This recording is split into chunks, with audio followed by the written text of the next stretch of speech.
Section 1. You will hear a conversation between a cashier in a bank and a customer. The customer is asking for advice about traveller's checks. First, you have some time to look at questions 1 to 3.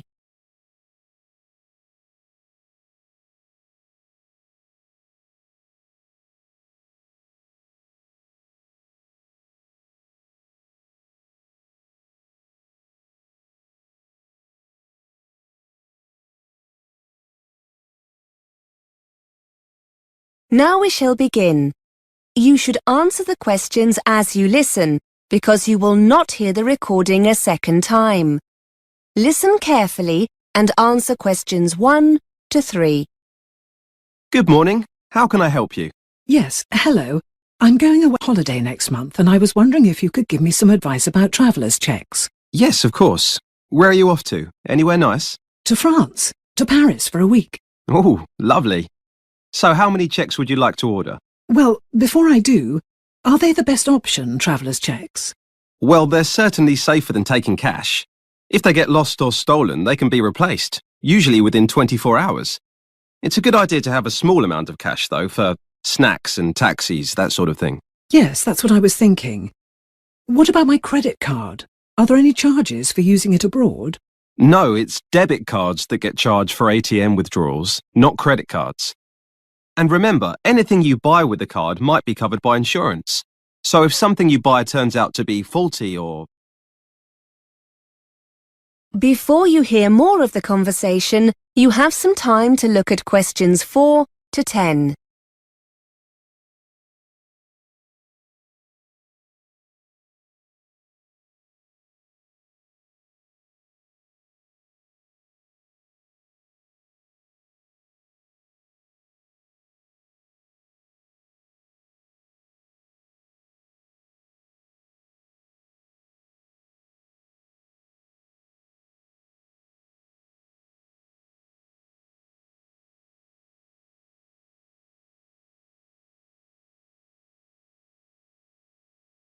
Now listen and answer questions 4 to 10.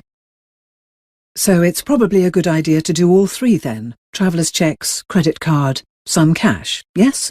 Yes. So, how many traveller's checks would you like? I was thinking about £300. How long will they take to arrive? It depends.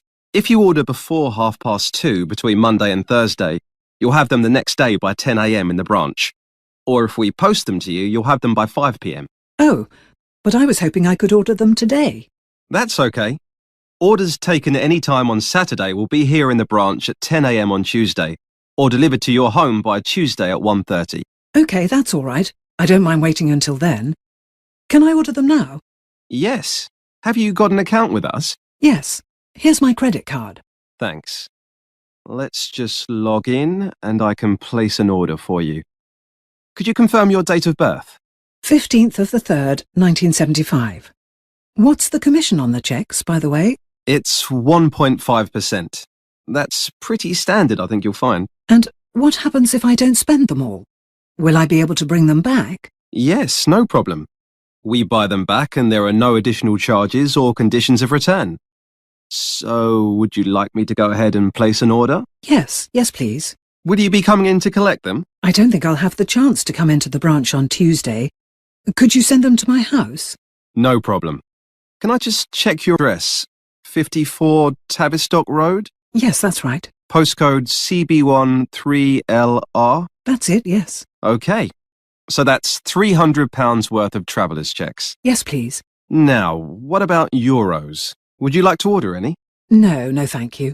I still have some at home from the last holiday. I forgot to change them at the airport when we got back. I was going to give them to our daughter, but I'll treat myself for a change, I think. Good idea. So, £300 in traveller's checks. Could I ask you to sign here to confirm the order? Thank you.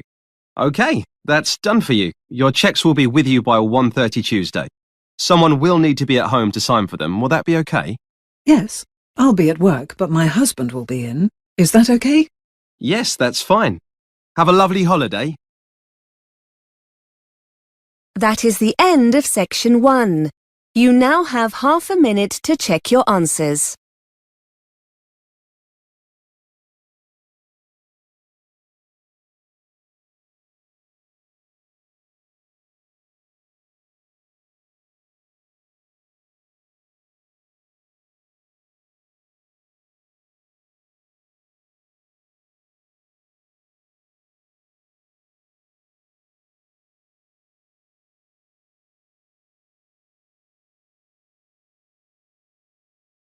Now turn to Section 2. Section 2.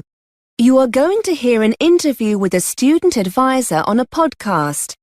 The advisor is giving financial advice for overseas students going to the UK to study at university. First, you have some time to look at questions 11 to 15.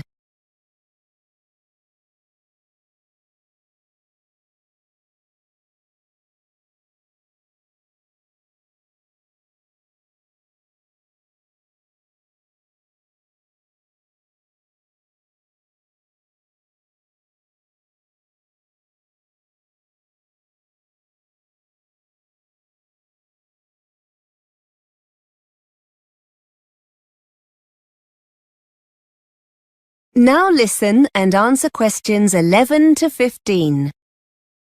Welcome to our monthly podcast for overseas students planning to study in the UK. This month we're looking at how to make your money last longer while studying here.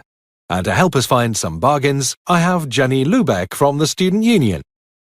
Jenny, students are renowned for being hard up, but there are lots of savings to be made, aren't there?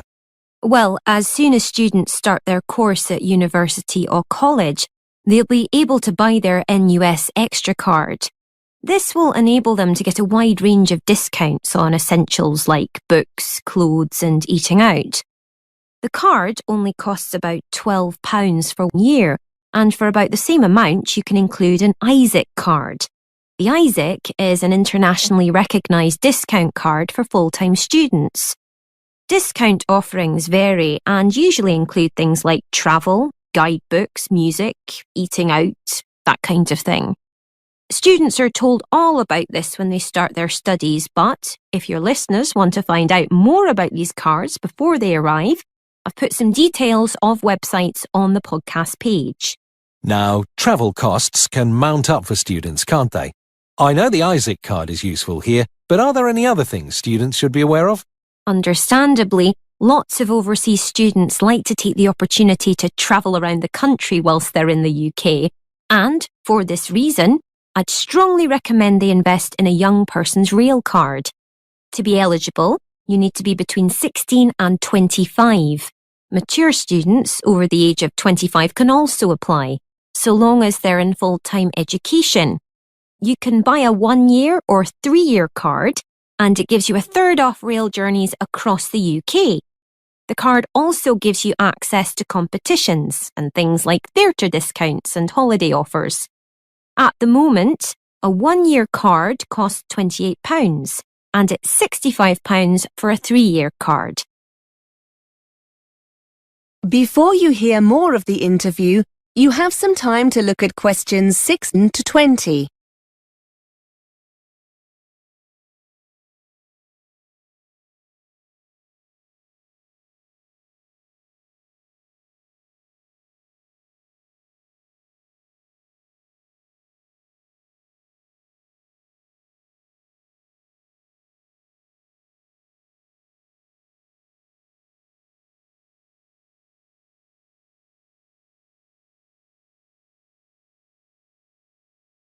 Now listen and answer questions 16 to 20. And what about buses? Well, as well as the rail card, it's also more than likely the local bus operators will offer discounted bus travel with their own travel cards. These aren't aimed specifically at students, but can still save you a lot of money if you use the buses regularly. You can usually get these cards for a week, a month, a term, or a whole year, with bigger savings the longer the period. Another advantage of these cards is that, as well as making it cheaper to commute to and from university, you'll also find them very handy free transport whenever you need to do some shopping or visit friends in your area. Are there any cultural things that students coming to the UK might not be aware of that can save them money? Some overseas students are surprised by the amount of recycling that goes on in the UK, and much money can be saved in the process. There'll be a roaring trade in used course books in the Student Union on campus. Lots of students who were on the same course as you the year before will be selling their books at the end of their course. They'll be a lot cheaper than buying them new. Off campus, you'll find lots of charity shops in your local town centre with a good selection of novels, and you'll often get some really nice clothes, CDs and DVDs that people have donated, and all at very cheap prices. Of course, shopping in this way means you're contributing to a worthwhile cause as well. And check your local paper frequently for car boot sales. Car boot sales are a very British style of market, where private individuals come together to sell home and garden goods. In fact, they're a great way of recycling some of your own unwanted stuff and can help you make some money in the process. Finally, there are websites and mailing lists where local people offer up items they no longer want for free, as long as you agree to collect them. That is the end of section 2. You now have half a minute to check your answers.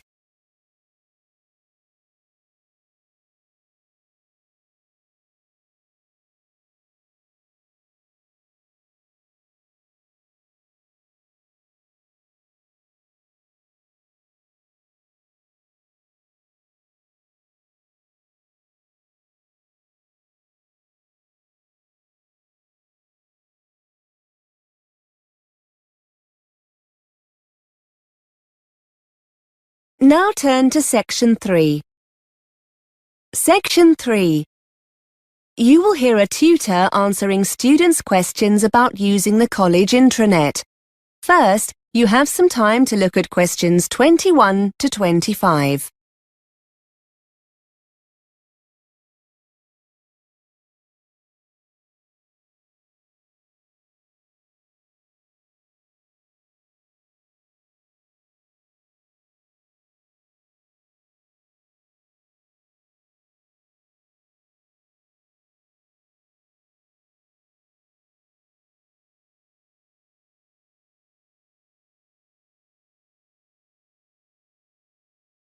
Now listen and answer questions 21 to 25. Hi everyone. I know you have lots of questions about the college intranet. My inbox is full of messages. I thought it would be quicker and more useful to come in and talk to you rather than respond to all the messages. I'm happy to answer, or try and answer, any questions you have about how to use it when we'll be making things available online. I'm the ICT champion for the department, so hopefully I'll be able to help. Yes, Mark, fire away. Can you tell us when the assignments are going to be put online? If you're talking about your second assignment, that should be on already. I uploaded it last Monday. Wait a minute, let me check the schedule. Here we are. No, tell a lie. It was the following day, the 14th. Tuesday, the 14th of October. Have you logged into the intranet yet? No. If the assignment's there, I'll download it after we've finished. Are you putting all the assignments up? Yes, I've been waiting for your subject tutors to email them to me. As soon as I have them all, I'll put them online. There's a deadline of the 24th of November. All course assignments need to be online by then. That's college policy for all staff, so they'll be there then for sure. Will there be anything else? Timetables, trip information, that kind of thing? Only there wasn't much online for our course last term. I know, but we're making more of an effort this time. We'll be releasing your marks for the first assignment soon. That'll be the 17th of November. You'll find them in your My Grades area. Again, the timetables are already there, Mark. You need to log in. I made these available at the beginning of term in September. According to the schedule here, the booking forms, for those who want to go on the Belgium trip, will be available next week on the 29th of October. So don't forget to check then. You need to get these back to us quickly if you want to go. The trip's coming up soon, isn't it? Let's see. Yes, the 19th of November. Now remember, there are lots of learning materials on the intranet as well. Quizzes, web links. Before you hear more of the conversation, you have some time to look at questions 26 to 30.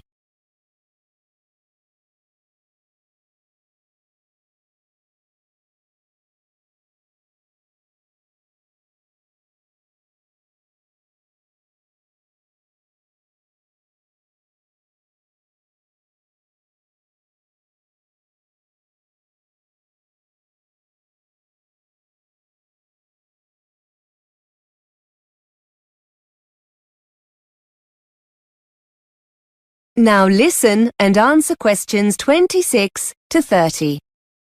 Sir, wouldn't it be easier if we were just given the documents, so we don't have to go online to get them? I know it seems a little frustrating, Claire, but we're doing it this way for a good reason. We're trying to cut down drastically on the amount of paper we get through. I'm afraid that students are always losing documents we give out in class. So we've decided to stop doing this. You have a limited printing allowance, which means you'll probably be more careful with any documents you have to print off. Besides, it means you'll always know where the information is when you need it. If you're at home and you forget an important date or need a document urgently, you can always log into the intranet and get it. You said something about quizzes, sir. Yes, we've had permission from the exam board to put some of their past papers online in an interactive form. That means you'll be able to get answers immediately with some feedback. They'll make a nice change from using the paper copies. Most of them are already online, and I'll be putting the rest on over the next couple of weeks. As I said, they're authentic past papers, so you'll get a really clear idea of your progress. Just to let you know, the technology tracks your scores, so your tutors will be able to tell who's having problems and what areas of the syllabus you might need help with. So it's definitely worth spending some time doing them. That is the end of section 3.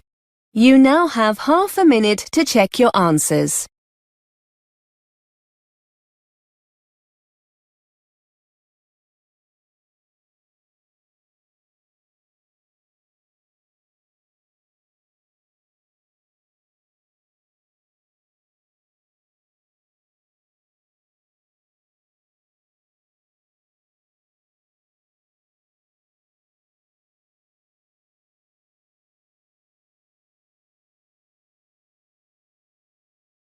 Now turn to section 4.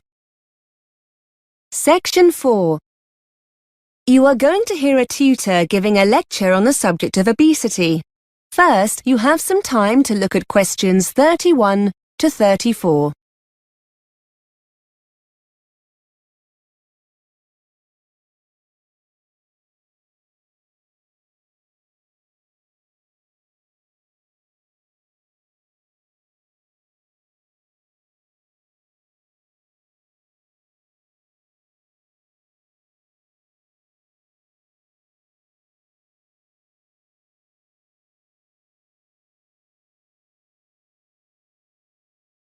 Now listen and answer questions 31 to 34.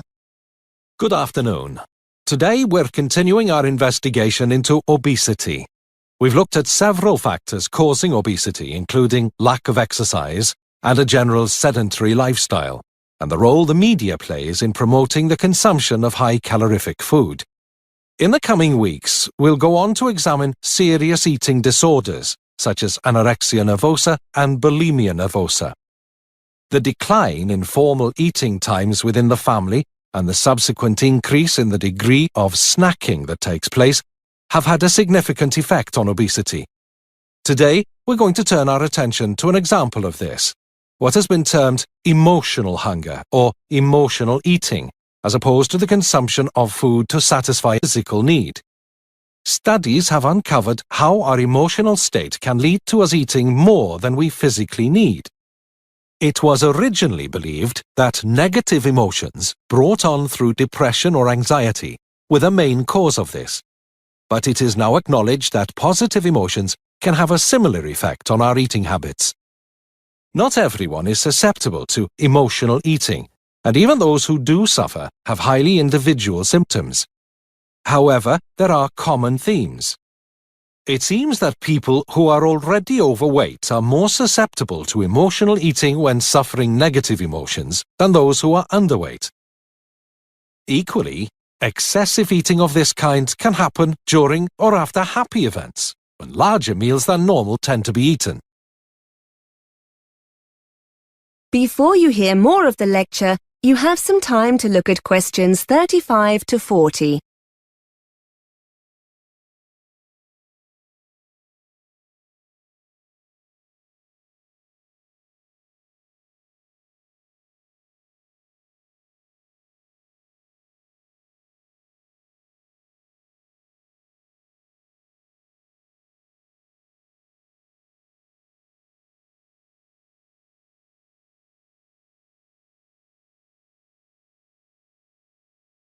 Now listen and answer questions 35 to 40.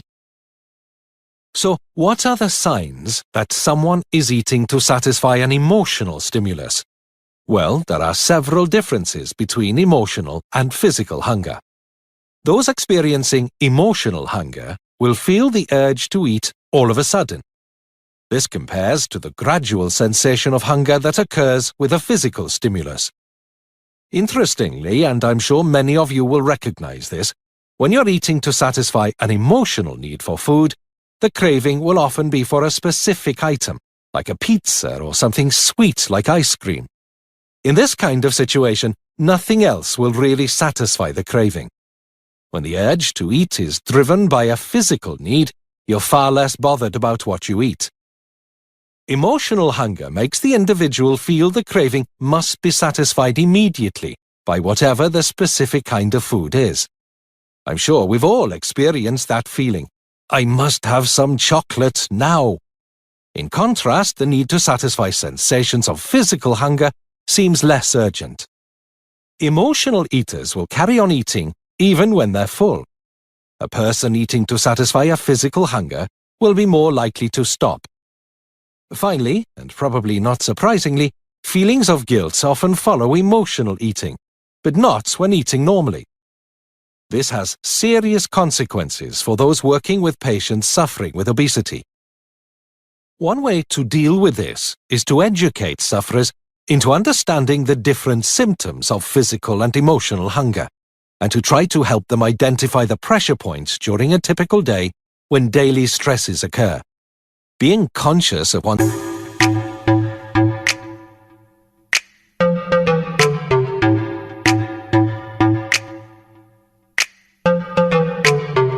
eating habits is the first step in dealing with the problem. That is the end of section 4. You now have half a minute to check your answers.